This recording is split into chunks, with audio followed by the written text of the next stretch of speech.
those of you who don't know me, my name is Simon Thompson. My day job is restaurant critic at the Daily Telegraph, and it's my pleasure to MC this panel today. It's costing more to employ people, it's costing more to occupy a building, it's costing more, which then means your cost of goods go up.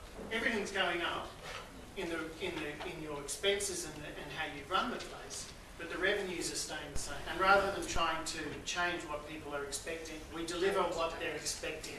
They expect Otto to serve this kind of food at this price point and this kind of service. And the idea of a chef being a magnificent cook, I think those days are over. The chef has to be, if he's running his own restaurant, he has to be a total business person.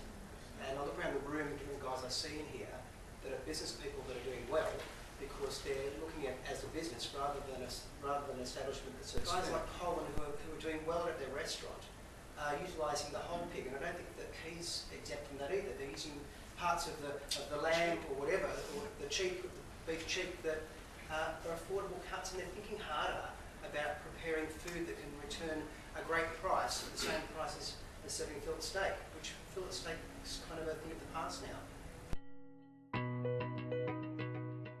That sort of thing, and then I kind of wanted to give Red Spice Road its own personality and become this tangible, almost person, and that's what I've tried to do on Facebook, is trying to give that.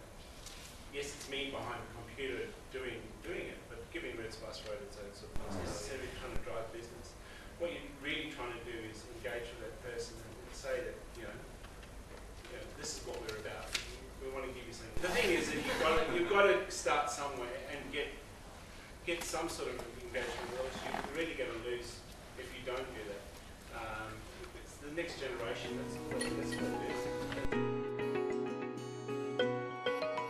Whereas Twitter is a bit more, because I'm a born troublemaker anyway, so there's a bit of my personality. Yeah, but everyone will laugh because I take that picture of the whole pig. It's $800 a pop for the 10 people.